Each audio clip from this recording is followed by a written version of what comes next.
Hello बच्चों, आज के इस लेक्चर में हम लोग मोल कॉन्सेप्ट को सीखेंगे विदाउट यूजिंग एनी फॉर्मूलाज। ठीक है, तो उसके लिए सबसे पहले हमें एक शॉर्टकट तैयार करना होगा। देखो बच्चों, सबसे बीच में हमें रखना है मोल, राइट साइड में रखना है मास, लेफ्ट साइड में रखना है नंबर ऑफ पार्टिकल्स। ठीक है, अगर हमें मोल दिया है, मास निकालना है तो मोलर मास से मल्टीप्लाई करेंगे उसी सब्सटेंस के। मास दिया है, मोल पे जाना है तो मोलर मास से डिवाइड करेंगे। क्लियर। रूल नंबर 2, मोल दिया हुआ है, नंबर ऑफ पार्टिकल्स निकालना है या नंबर ऑफ मॉलिक्यूल्स निकालना है तो Na का मतलब होता है एवोगाड्रो नंबर 6.022 इंटू 10⁻23। मोल से नंबर ऑफ पार्टिकल्स जाना है तो एवोगाड्रो नंबर से मल्टीप्लाई करेंगे। नंबर ऑफ पार्टिकल्स दिया है, मोल निकालना है, एवोगाड्रो नंबर से डिवाइड करेंगे। क्लियर है। चलो एक बार वापस से रिपीट करते हैं। हमें देखो बच्चे, मोल दिया है, मोल हमेशा छोटा होता है। जैसे किसी भी चीज का मोल कितना आता है, 2 मोल आता है, 3 मोल आता है। मोल छोटा है। और मास फॉर एग्जांपल जैसे CO2 है, उसका 44 ग्राम होता है 1 मोल का। देखो छोटे क्वांटिटी से अगर हमें बड़े पे जाना है तो गुना करना है, इसलिए हम जब मोल से बाहर की तरफ जाएंगे तो मल्टीप्लाई करेंगे मोलर मास से।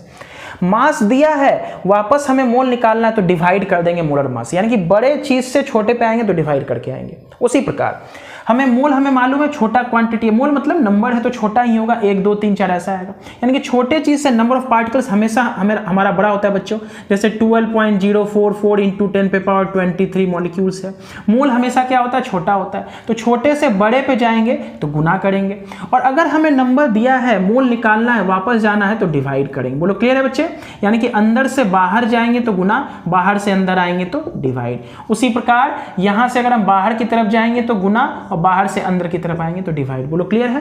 दूसरी बात, मोल से मास पे जाना है तो जाहिर सी बात है उसके मोलर मास से गुना करेंगे, और मास से मोल पे आना है तो मोलर मास से डिवाइड करेंगे। उसी प्रकार मोल से नंबर ऑफ पार्टिकल्स पे जाना है तो एवोगाड्रो नंबर यानी कि नंबर ऑफ 6.022 इंटू 10⁻23 उससे मल्टीप्लाई करेंगे, वापस आना तो डिवाइड करेंगे। चलो कुछ क्वेश्चन है उसको डील करते हैं।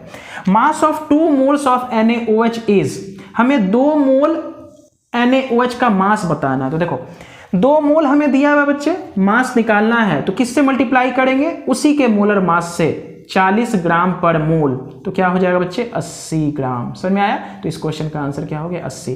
फॉर्मूला का कोई यूज नहीं करना, क्योंकि फॉर्मूला तो हम भूल जाएंगे। नंबर ऑफ मोल्स बराबर मास बाई मोलर मास, कोई फॉर्मूला का यूज नहीं है, बस इसे ध्यान रखना है। देखो 2 मोल दिया हुआ था तो मोल लिख लिए बीच में, हमेशा यह ध्यान रखना है। मोल दिया हुआ है, मास निकालना है तो उसी के मोलर मास से गुना कर देंगे। ठीक। चलो number of molecules of NaOH in 2 moles of NaOH, यानी कि देखो हमें मोल कितना दिया है, 2 है। हमें नंबर ऑफ मॉलिक्यूल्स निकालना है तो किससे मल्टीप्लाई करेंगे, 6.022 इंटू 10⁻23। तो आंसर क्या आएगा, 12.044 इंटू 10⁻23। तो इस क्वेश्चन का आंसर क्या